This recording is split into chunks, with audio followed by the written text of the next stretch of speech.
My biggest passion during Donald Trump V2, during this time in American history, is the assault on the judicial branch. I don't think this is talked about enough, but it cannot be overstated how different our government is functioning. Specifically, the executive branch is functioning right now compared to the last 7 decades in American history. And that is not me being hyperbolic. That is not me attempting to make something political that is not political. It is the truth. We are seeing this rising executive authority, this expansion of presidential power that we have never seen before. And thus, what's followed that is this massive assault on the judicial branch that more people, frankly, need to be talking about. Really quickly, before I get into this little rant style video, my name is Chris Mowrey. I'm actually filling in for Adam Mockler on the Adam Mockler channel. If you enjoy this type of content, there's a link to my YouTube channel in the description down below. I know this is a little bit of a different type of video, kind of style of video on this channel for me as well. So let me know what you think in the comments down below. I read all of your comments.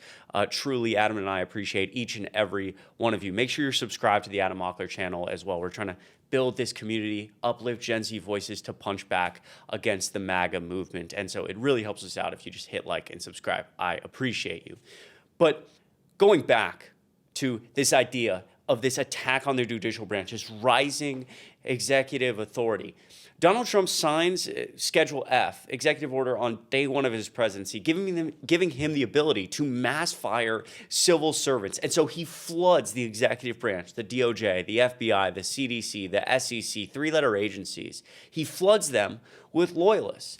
Most Americans do not realize this is happening. I'd argue most people in politics, or who are even interested in politics, don't really realize this is happening. But these three-letter agencies have been largely independent from the presidency, shielded from political pressure day to day throughout all of modern American history, because that's what worked best. That's how we interpreted the Constitution. Well, the DOJ should be shielded from political pressure, because when we insert political pressure, we assume what's going to happen is nothing good. And that's exactly what we're seeing, right? Because now the DOJ has been flooded with loyalists, and what's happened? Donald Trump has gone after his political opponents. We have the DOJ running around indicting James Comey, and the person indicting James Comey has literally never tried a criminal case in her life.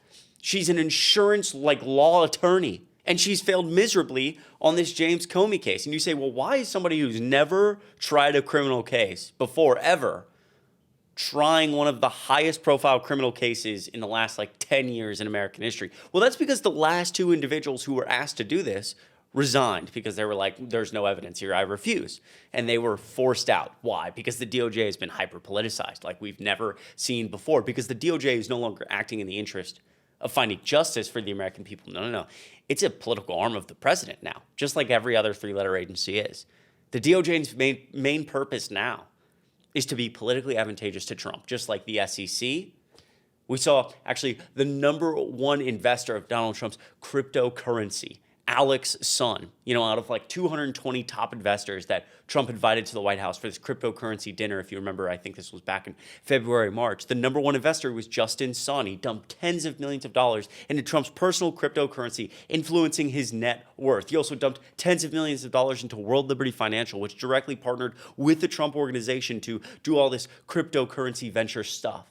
And it just so happens to be that Justin's son had this massive lawsuit against him filed by the SEC in 2023. That was magically dropped for no reason, actually. No apparent reason. It was just, hey, we're going to reassess this for now. We don't need to talk about this anymore. It's pay to play, right? And this is what happens when the executive branch is hyper-politicized in this way.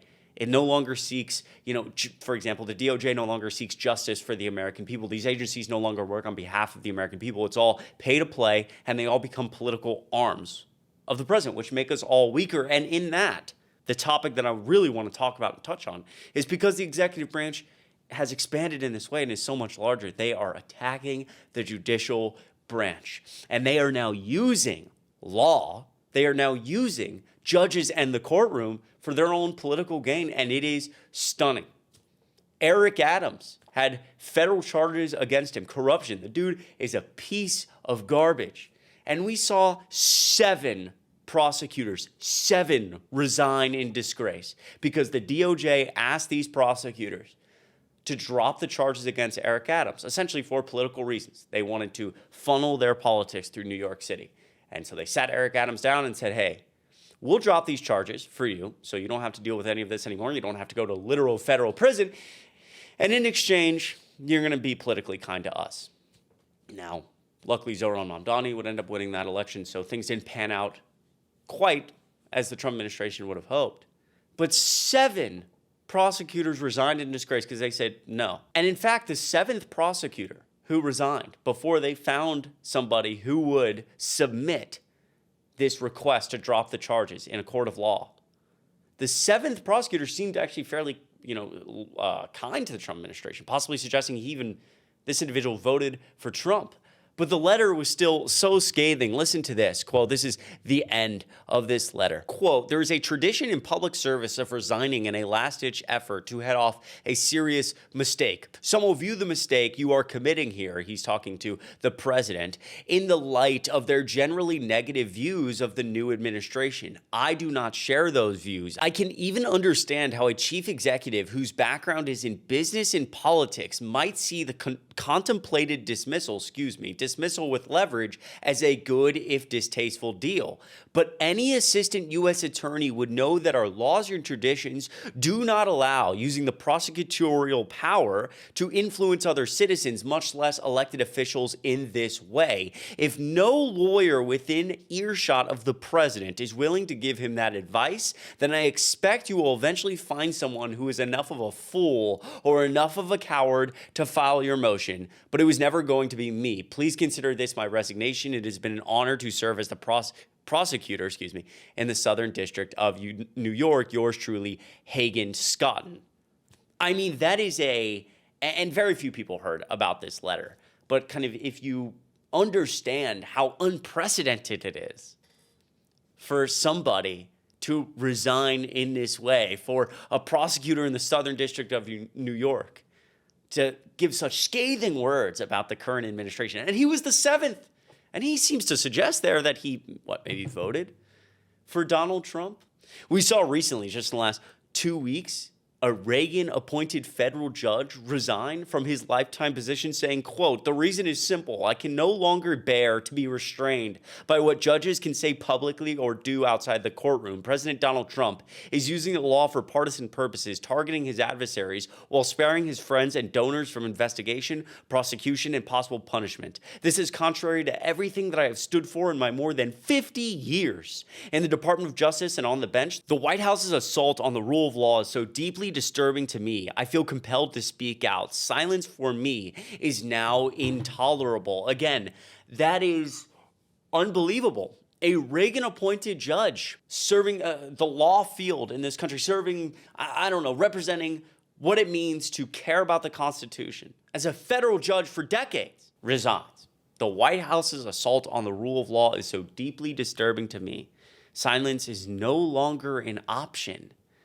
Again, this is stuff that people need to be talking about. And while we're seeing a lot of these judges resign and try to fend off the administration, which I know some people's response to, for example, a Reagan-appointed judge resigning is, well, that gives Donald Trump an option to pick who he wants to try to put a federal judge in that spot. I actually think that this Reagan-appointed judge, who's now going to go do partisan work, if you will, just democracy work. It's crazy that democracy work is now partisan. He's going to go essentially fight for the rule of law, different organizations, and find a way to fight against his administration. I think he's better off doing that. That's more of a net positive than him, being in this, being a federal judge in this position that he was in previously. Regardless of that, it is stunning to see this wave of people in the judicial branch resign and say this is the rule of law is falling apart. I think if you know any attorneys in your life, they would share a similar viewpoint to it's genuinely stunning to see kind of the judicial branch start to fall apart in this way, be used for hyper political purposes. And while this is going on, while we're seeing, judges try to fend this off, Donald Trump and the DOJ are consistently bleeding the line of constitutional crisis, of ignoring court orders, of deporting U.S. citizens potentially without due process. We saw Donald Trump and Donald Trump's administration deport a 2-year-old U.S. citizen potentially without due process in New Orleans. That was what a Trump-appointed judge called it, deporting a U.S. citizen without due process. We're still kind of waiting to understand more about that. We've seen Donald Trump's administration on several occasions be told by courts, you are violating my court order. We've seen them argue in court, just basically make a mockery of the court in so many different instances. The DOJ sit in front of a judge and lie. We've seen DOJ whistleblowers come out and say that, again, in a stunning just like lack of ethics are no longer a thing, right? Like what it means to take the oath, to have a bar license, that it means nothing. We've seen whistleblowers come out and say the people arguing in front of judges for the government, the DOJ, are just lying. They lie about stuff. They just lie. And they talk about it behind closed doors. They say, we're just going to lie about this because, it's not politically advantageous. And we've seen the DOJ just overall in so many different instances embarrass itself, make a mockery of I don't know what it means to have a bar license, what it means to be an attorney in the United States. We've seen whistleblowers come out and say the DOJ, there's no such thing as ethics anymore. I mean, saw one individual come out recently and say that DOJ just frequently will go in front of, judges and lie about what's going on, lie about their understanding of what the administration knows, especially as it relates to what's going on with ICE and immigrants. I mean, ethics are out the window. It's now just this rising executive authority, and the ends justify the means for these individuals, frankly. It's just people at the DOJ now, they have no ethics. They're barely, if you're still at the DOJ at this point and you're high up, you're like barely a lawyer. Again, you're trying criminal cases and all you've ever done is try insurance law. But you don't give a fuck about any of that. Excuse my language. It's just the truth. You don't care. You care about being loyal to Donald Trump, and that's it. And I have a feeling that most of these people will go down in American history as truly disgraceful. They will go down as traitors. I truly believe that. And my message, if I ever got the opportunity to look at any of these people, like in the DOJ, in the eyes, if I ever got the opportunity to look at this, I forget her name, the person who tried James Comey, insurance law, never tried criminal law. These people who are just literally using their qualification as a lawyer to be loyal to the president and spit on the judicial branch. Like, my message to them, if I ever got to look at them in the face, would be, your kids will look at you, your grandkids, I should say, your grandkids will look at you with such disgust and disdain. I truly mean that. If somebody finds out right now that they're like related, sane people find out they're like related, let's say to like Robert E. Lee, or people who seceded from the Union, most sane Americans, actual patriotic Americans, they would be disgusted. And I have a feeling that individuals like this in the DOJ right now, fighting for Donald Trump, lying in front of the courts, doing whatever is necessary, putting Trump over the Constitution, you will be looked at by your grandkids, by your great-grandkids with disdain and disgust. Keep fighting one day at a time, and please talk more about this issue, this rising executive authority and this attack on the judicial branch. Let me know what you think about this style of video in the comments down below. Once again, my name is Chris Mowrey, filling in for Adam Mockler on the Adam Mockler channel. I appreciate each and every one of you. I'll scroll through the comments here in the next few hours, so let me know what you think. I love each and every one of you. Have a great rest of your week, and I will see you in the next video.